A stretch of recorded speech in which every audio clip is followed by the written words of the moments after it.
નમસ્કાર, જાંબુઘોડા લાઈવમાં આપનું હાર્દિક સ્વાગત છે। હવે જોઈએ આજના મુખ્ય સમાચાર।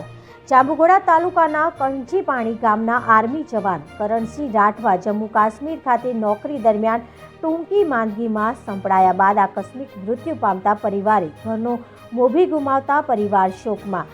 પ્રાપ્ત વિગત મુજબ જાંબુઘોડા તાલુકાના કંજીપાણી ગામના આર્મી જવાન કરણસિંહ રાઠવા જે છેલ્લા 16 વર્ષ ઉપરાંતથી આર્મીમાં નોકરી કરી દેશની સેવા બજાવી રહ્યા હતા, જ્યારે તેમને 1.5 વર્ષની નોકરીના બાકી હતા, ત્યારે કરણસિંહ હાલ પોતાના માદરે વતન 15 દિવસ જેટલી રજાઓ ભોગવી પરત જમ્મુ કાશ્મીર ખાતે ગઈ લગભગ 6 થી 7 દિવસ જેટલો સમય થયો હોવાનું જાણવા મળ્યું હતું। જ્યારે કંજીપાણી ગામનો વીર જવાન જમ્મુ કાશ્મીર ખાતે ગયા બાદ નોકરી ઉપર ગયા બાદ તેઓને ચક્કર આવતા ત્યાંની હોસ્પિટલમાં દાખલ કરવામાં આવ્યા હતા, જ્યાં સારવાર દરમિયાન તારીખ 3/12ના રોજ આર્મી જવાનનું અવસાન થયું છે અને જવાનના મૃત્યુના સમાચાર પરિવારજનોને થતા પરિવાર સહિત સમગ્ર કંજીપાણી ગામમાં વીર જવાનના અવસાનના પગલે સમગ્ર ગામ હિપકે ચડ્યું હતું અને જમ્મુ કાશ્મીરથી જવાનનો મૃતદેહ તારીખ 4/12ના રોજ માદરે વતન આવતા સગા સંબંધી સહિત મોટી સંખ્યામાં લોકો દેશના જવાનની અંતિમ યાત્રામાં જોડાયા હતા અને આર્મી જવાનનો પાર્થિવ દેહ માદરે વતન લાવી ગાર્ડ ઓફ ઓનર આપી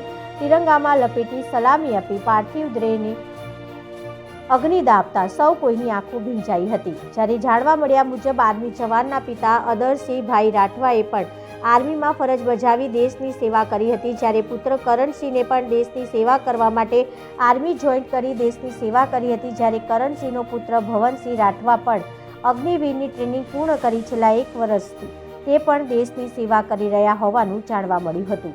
જાંબુઘોડા લાઈવ રમજાન દિવાન। જય હિન્દ, જય ભારત।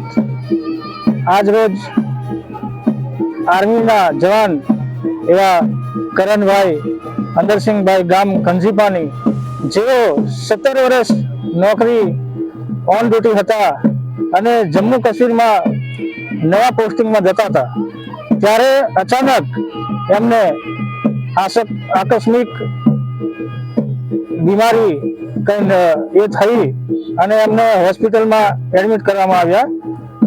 એના પછી હોસ્પિટલમાં 3-4 દિવસ એડમિટ રહ્યા અને ઓન ડ્યુટીમાં ફરજ બજાવતા એમનું દુઃખદ અવસાન થયું છે।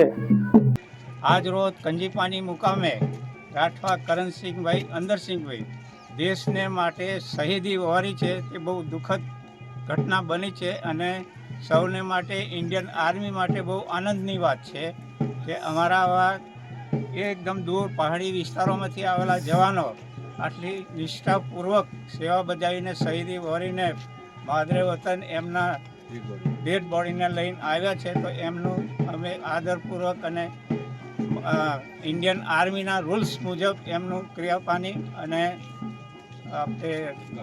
ગાર્ડ ઓફ ઓનર સાથે એમને વિદાય આપી રહ્યા છે।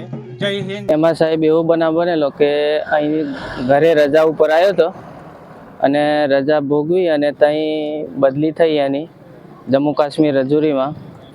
ત્યાં હાજર થતાની હંગાતે એને મગજના નસ તૂટી એમાં અને પછી હોસ્પિટલમાં હાજર કર્યો, એટલે ત્યાં એનું નિધન થઈ ગયું અને એનો અમે શોક વ્યક્ત કરીએ છીએ।